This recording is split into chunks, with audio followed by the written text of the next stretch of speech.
What's up, viewers and listeners, and thank you for tuning in to the On the House pubcast with Kyle Kelly of Realty Connect USA.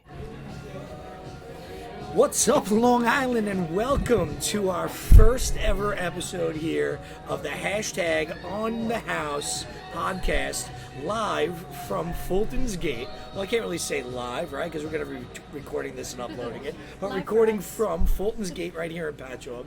Our first ever episode of On the House podcast, where we're going to interview past clients of mine, we're going to interview current clients of mine, buyers and sellers about the real estate process, about buying a home, about selling a home, what they love, what they hate, the roller coaster ride that they've been on, and ultimately how we can make them happy in the transaction, right? So our guests today are past clients of mine, Tom and Kayla.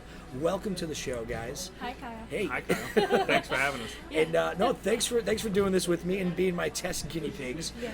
Full disclosure, we are calling this a pubcast, and that was all Kayla's idea right from the beginning. So we were talking about this one day. I think it may have been St. Patrick's Day. I think it was St. Patrick's Day. Yeah, at the pub. Yeah, quite a few drinks in at the Yeah. pub, and we said, we're going to do a podcast live from the bar. And she said, we should call it a pubcast. So I'm stealing Kayla's idea, and we are doing our pubcast from now finally, on. a couple months later. So we're going to have a lot of ambient noise. We're going to have people in the background. You never know what's going to go on here, so this is all just kind of off the cuff. Again, full disclosure, I haven't planned any of this. I'm sorry about the way that it's going to turn out.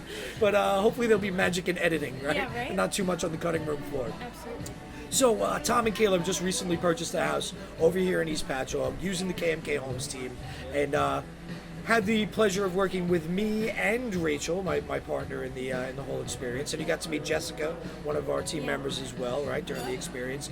So I just want to kind of go into that home buying process, like what it was like for you as a buyer to go through the ups and downs. Now, little backgrounds, long story long on this is Tom and Kayla fell in love with every house that they looked at and made an offer on every house they looked at and got outbid on every house that they looked at except for the last one. Yeah. Gotta let them know you're playing, right? Right. Hey, go big or go home. Yeah. Got it. So let's talk a little bit about that. So you guys started looking at houses how long ago? We started looking in November. November. That was November. Okay. Yeah, November. November is when we were looking at houses, and then we realized it didn't matter we were looking at houses. We had to be pre-approved. Yeah. Right. So we finally got pre-approved, and then we were able. Step one in the home buying process, Yes. right? So on our little puzzle piece that we crossed I off. think there's a as we board moved game along. about that somewhere. Somewhere. Somebody might have They their might have road it, yeah. home. I crossed out every step that we went through, and it got even better as we got closer to the closing. So you and- used the Oh, little yeah. the Oh, little my game goodness. board that we gave you. That's Tom, great. I'm like, look, we can Religiously. cross off one more. Nice. Every time we got the cross Tom was one probably off. sick of So me. what they're talking about is Never we've sick. created with the KMK Homes team, and Sharon Stark over at Jet Direct has created the 22-step process in a game board edition, kind of like playing Monopoly. Move your pieces around the board so With we can our go lives. step by step, right? With your life, it's the game of life, really. Exactly. Step by step what that process is. And it's funny because buyers come to me all the time, oh, we're thinking about buying a house. We've been looking on Zillow Yeah. or Realtor.com or Trulia or one of these sites. And I say, great, are you pre-approved? Right? And the answer 9 times out of 10 is, no, we're just looking. We're going to wait until we find something first, right? So why was it important that you got that pre-approval before actually finding the house that you wanted to make an offer on? It would have been SOL if we found the house we really did love and then we couldn't bid on it because we didn't have the money to back it. Put it this way: you'd be going to a gunfight with a knife. Right. Essentially, is the way it works. And it certainly was a fight every time that we got into a bidding competition. We're like, Kyle, can we put this in? And you're like, okay. And then It was fun writing offers at Yeah. 1 o'clock in the Yeah, morning. if- Oh my if- goodness. If we had to wait for pre-approvals, we might have well just hung ourselves because yeah, thank God we got it. when how we much did. the market was But I so mean- busy was just. Thank God we did it, and I mean with Sharon, it was like as easy as it could be. I can't even Sharon makes it believe smooth and easy, oh right? My So- God, ridiculous! It so was I just was- so. I was meeting with buyers not too long ago here, which this we call this my office, right? Yes. So I was meeting with buyers here, first-time home buyers, and he was actually a financial journalist for insider magazines and publications for Wall Street, right? So he writes for the publications for the Wall Street guys, and has a real big understanding about finance and whatnot. And he was interviewing me. I thought he was going to write a story on me. He looked at his notebook and his questions and was going through it. But one of the things he said is, what are some of the mistakes that buyers make, right, so that he can avoid making these mistakes. And one of the things I said is not getting that pre-approval in hands, right? The other is not using the vendors, right, the lender or the attorney or the title company that we're recommending you use, right, because we have our relationships already set with them. Yeah. And I think my third, if I can recall, I'm going to have to call them up and say, hey, what were the what were the questions, what were the answers? Was not fully disclosing to me, to my team, or to the lender, or to the attorney, exactly what's going on in your life financially, right? So I've had deals fall apart at the 25th hour due to, my seller had a bankruptcy that she didn't think was really going to matter because she's not on the title. Yeah, so we were afraid. I know you have to really be upfront and honest. I think for some people that's probably a difficult thing to do, depending on circumstance. But I mean, luckily we have. We're spring chickens. We haven't fallen into debt ourselves. I was actually surprised at how much they look into you as a person and what you do, like how much matters between every single traffic tickets and everything. They look back that's on part of your title all report, that. It's just insane. I mean, that was a big. Thank God we don't have any traffic tickets, or we didn't have anything that kind of inhibited us. But to the dollar and the cent of all of our transactions. Oh yeah, everything. Yeah. Where'd that 13 cents come from? Exactly. Yeah. Sorry, why'd Grandma give you money? Yeah, it's like because she loves me. I don't know. Where'd she get it from? Yeah, exactly. Don't Where ask. did she get it from? And that was another thing.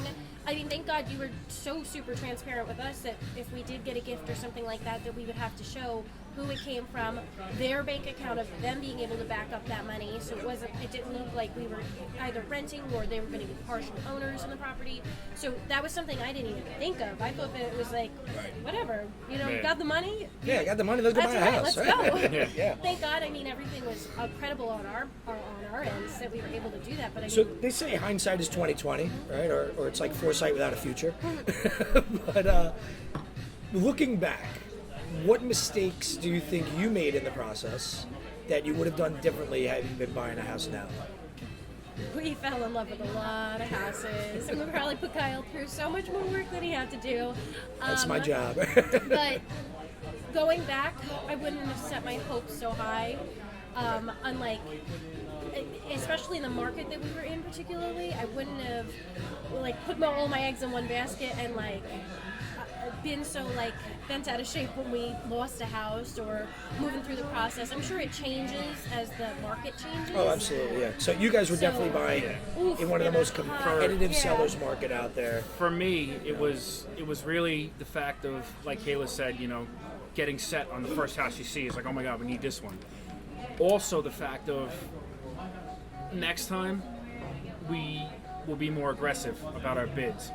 Because especially if the market is the way it was, and take any recommendations. It's Absolutely. just because we were trying to be smart about it and try to save money and get a deal. Right. But in certain markets like we were in, it So wasn't. I think I posed the question to you at one point: are you looking to buy a house or are you looking for a deal? Exactly. And that's where that thought process response came from. then was, well, I'm looking for a deal. Yeah. Right. Thank you, sir. But it because wasn't you weren't pressured to buy a house, you weren't getting kicked out of somewhere. It wasn't something that had to happen today. So we're looking for a deal. It was something we wanted. But it wasn't really the market to be finding a deal, right? But ultimately, I think we found a pretty good deal. I think we did. But my response to you was, I want a deal, and I want everything that I want in a house for everything. a deal. But when we first started talking, you're like, what do you want in a house? And I don't even know. Tom was in the picture of us doing this together, and then I'm like, Tom, I'm doing this, are you doing this? And we ended up jumping on the same thing, right? Basically, the way it was worded was, I'm buying a house. Am I doing it alone, or do you want to do it with me? And I said, fuck it, I'll do it with you. No, your response was, you're not living alone. Excuse my language. There's no excuse for you. Yeah, there's never an excuse for me. But so for the listeners out there, Tom and I have known each other for a little while through Fulton's Gate, through the we've dart known each other team, for a long time now. We've been throwing darts 5 together years for now, years. probably. Yeah. And when he posed it to me, he said, Kayla's going to be buying a house. I said, Kayla, or you and Kayla? He said, well, Kayla's probably in a better position to buy a house than I am. So I'll introduce you to her and, see what she wants to do. So in the beginning, it was Kayla wants this project, right? Yeah. Kayla wants to find something she can get her hands dirty, she can get her hands on and create, her future home, and we were looking at some shit. I remember that when we went into that, I couldn't even breathe. Oh, I couldn't even breathe. I was thinking about that house today. That was the dog. That was the dog pen house that we literally walked in. I was like, "There's mold on everything." Yes. I was like, and I was like, too much of a project. we didn't even look through it. You were just like, dude. You were standing outside. And not to mention, and then we started looking at stuff on the other set, and that was like completely renovated, right? Like gorgeous, and she, but I can't really put my mark on it, right? Yeah. So, well, not to mention had to that find house that we right looked at sweet had spot 3 in the feet of water in the basement while we were looking at it. There's a line going And out you here were literally right looking at us like, let's just go. Don't even get an idea. Because it was different, but we also did have a different relationship as a friend and as a realtor. It was candid. We had very openness between us. Well, And listen, one of the things that I teach and that I preach is that people do business with people they know, they like, and they trust, right? So you knew me. He liked me. I don't know how you felt about me. Well, We're going to get into this Yeah. a little bit, right? Yeah. So but you knew me. Yeah, I think you liked me, and then, but then ultimately you trusted that I could get the job done for you, right? absolutely. And that's due to my candor. That's due to my ability to just treat you like a friend and treat you like somebody who And I'm anybody looking we've out for. introduced you Right. or But- seen you interact Yeah. with, it's the But- same openness, same directness that you And guys the other do thing have. is, you're for lack of a better term, brutally honest. Like if you think something is not good, or you think you're making a bad decision, you'll say something. It's You a won't little just bit sit. of You won't Irish just, diplomacy, yeah. right? Telling somebody to go to hell so they look forward to the trip. Yeah, you won't sit back and let one of your clients make a bad decision without you saying Yes. something about it. And that was the beauty of your- That's one of the qualities about you is you will literally. If we try to do something like, oh, we're going to offer this, no, that's stupid.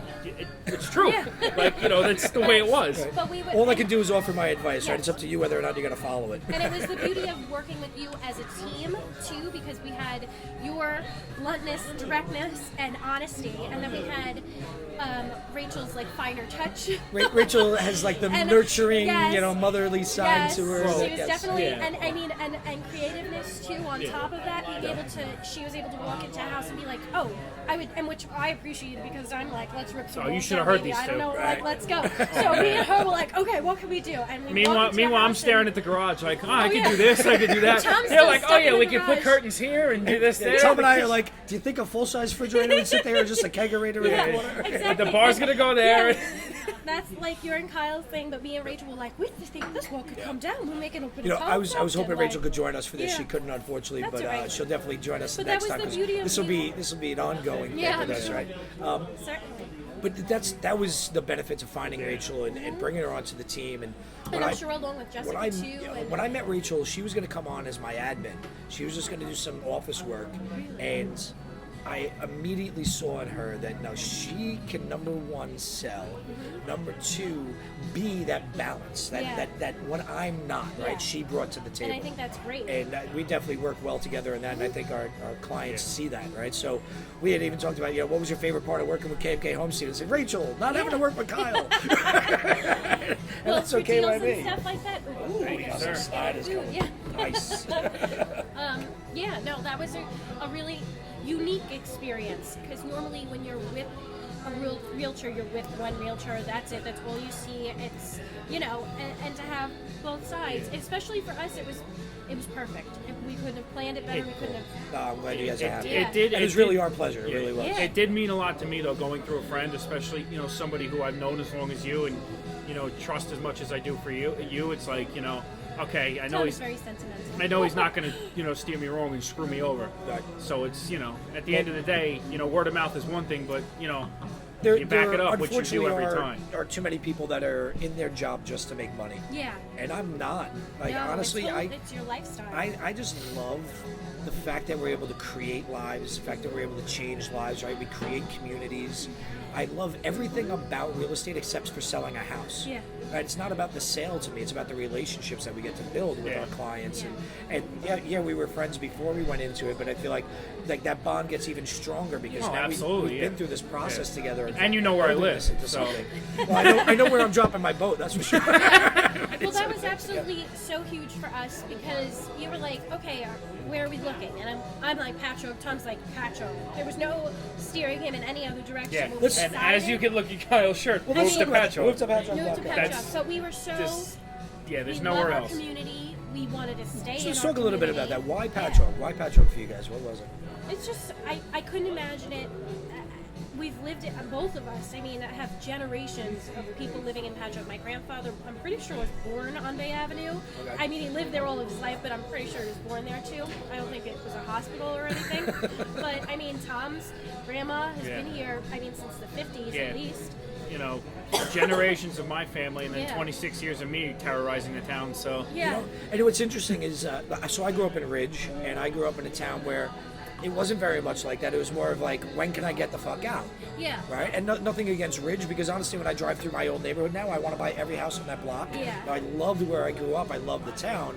But it wasn't that sense of community No. that I think Patchogue really brings, right? Yeah. yeah, We- that's we the see other each thing other, too. Honestly, just bumping into it's each other the on the people. street all the time. It's We the would people see each around other, here. you'd It's be Main writing Street. deals for us, and we'd be like, hey Kyle, and I'd go, oh, I'm just working on this. and And we then weren't and then planning it at all. It was and then just Kyle would fun. make the comment of, "Are you sure you should be out drinking? Don't you have to save for a house?" I'm like, I got a drinking fund. I'd end up having to buy a round or two. Just to make sure. Yeah, it was very much. Or 6. Yeah, Yeah. we didn't want to lose that, and I knew if we went into another town. I mean, we had our local joints that we go to. We're water bugs. We had to be on the bay, not the sound. Not Right. that we're piggy or anything, but we that Listen, was for us. I think Yes, there is a we are. difference between North Shore people and South Shore Oh, people yeah. for sure. and the I- community. I mean, we could walk into any place in Patchogue. I know I know which people are right. And Tom knows. they used to say shit flows south. Now the North Yeah. is like, hey, I want to go hang out down by the shit. Yeah, you can stay up there. Yeah. But it was big for us. I mean, the community. We could walk into any place and Tom knows somebody, and he'll strike up a conversation with anybody. And So I was recently interviewed for a show, and the host had said, oh, Kyle, he knows more people in this town than the mayor. I said, well, I don't know about that, but I do know the mayor. yeah. But I think that's like all of us that are in this town. But is it that we literally is all as, just- we as a know community. everybody. Like, you know, Kayla busts on me for it all the time. Like, we can't go anywhere from Fire Island to Medford. Even further. Oh my God. Like, I you're know talking somebody like somewhere. Hampton Bay. But it's just like, I like having that connection with people, of, you know, and that's what Patchogue was for me, especially, was like all the people. Yeah. Like, you go anywhere, it's like everyone knows, it's like Cheers, everyone knows your name. Yep. Yeah. Yep. But You we know? work out east too when we decided to stay. I decided to stay here. Yeah. I still commute because I'm not, Yeah, I'm I'd not rather leaving. commute because- Let's eat. Let's dive on in, Yeah. guys. Don't be shy. The camera's far enough away that it's not going to see how sloppy you are. Yeah, right? But we'll talk a little bit about how we did meet, right? Well, how at least I got to meet Kayla. Oh my And goodness. we'll give the edited You wanna version share because that one? because I think moms and grandmas might take a listen to this at some point, right? So we'll edit it a little bit. But so I think it was my company Christmas party. It was. And I had polished off probably a bottle or two of Tito's, Yeah. and Sounds about right. stumbled my way down to Fulton's Gate where we are now. And Tom was sitting in the corner of the bar with these 3 beautiful blonde girls, and I'd never met before. And still said, "Who are the little girls? What's going on here?" And he introduced himself, and forgive me, but it was Kayla, Krista, Caitlin. Krista, and Caitlin, right? And these are your sisters, right? That you were with. Yes. So I made some sort of rude and crude comment, and Tom just picked me up by my throat, threw me out the front door, kicked my ass up and down the street, right? No, Tom is and he's been your adorable. hero ever since, right? So We met here too. I mean, we went to high school together, but we met again at the bar. we met again at the bar. How romantic. Well, We used to pass each other in the hall. Well, having beers let's together. rephrase that. I was at the door bouncing, and she not go there. and she Let's came not in, go there. and then we recognized each other, and it went from there. Yeah, okay. That's a very good for a parent. That was So how long have you guys been together now? a year. Over a year. It was pretty quick because when I decided in November, I had decided before I was buying a house. You were buying a house regardless of what relationship you were in or what was happening.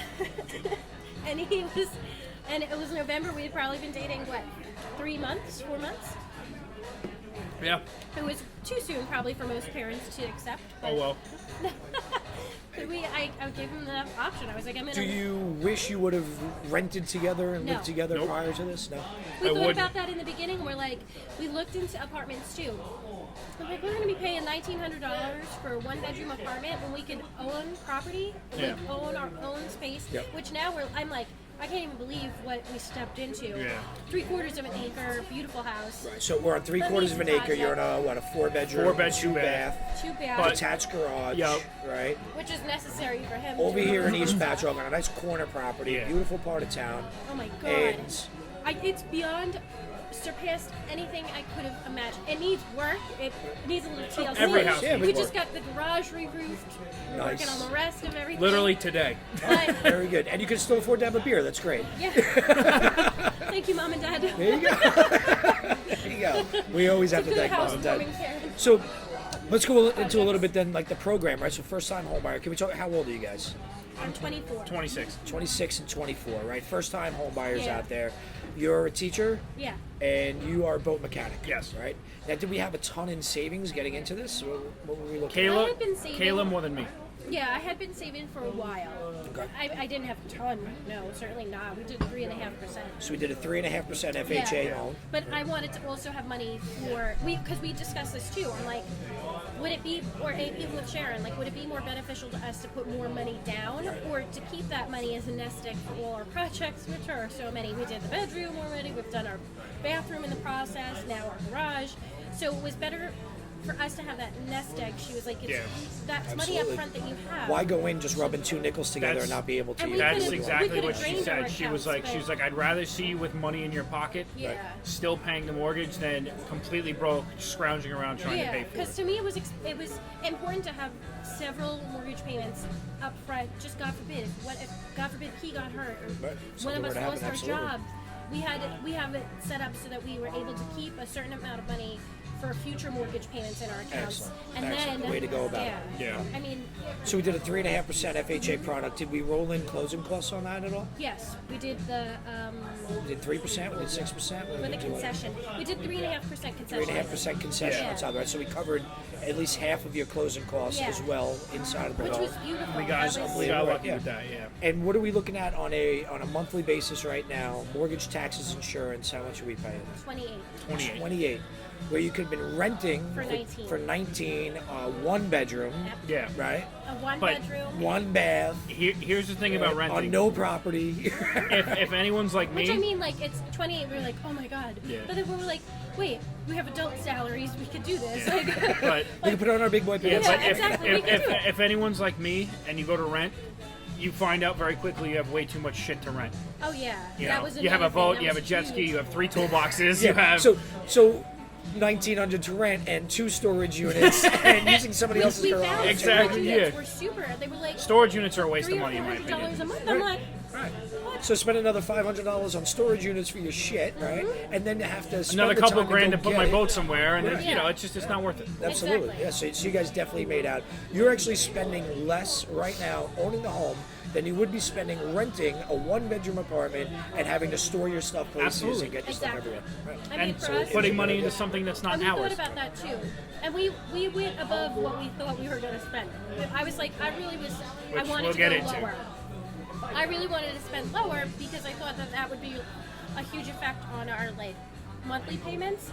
But then I realized as we're going through, and Sharon's like, no, that like the cost of the actual mortgage is really not what makes or breaks you. It's the taxes, the interest rate that you get, things So, like that. so for us, $10,000, right, is a difference of $52 it a was month. like nothing. It's nothing. It was like If- a night out.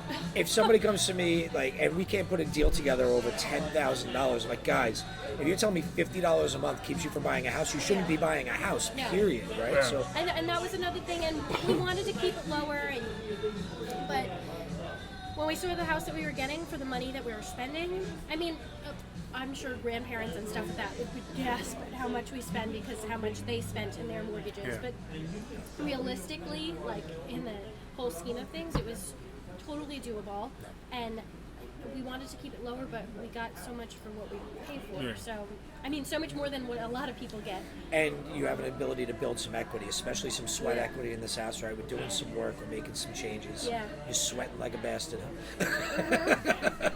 Me too. It must be that sun. Oh, it must be the drink you just stole. Building some sweat equity into it, right? So But that's I think we're gonna call this and see how this all came out because that was a pretty cool conversation. But we'll come back and do this another time where we're going to talk about that sweat equity. We're going to talk about what it takes to be a homeowner, right? The first-time homeowner.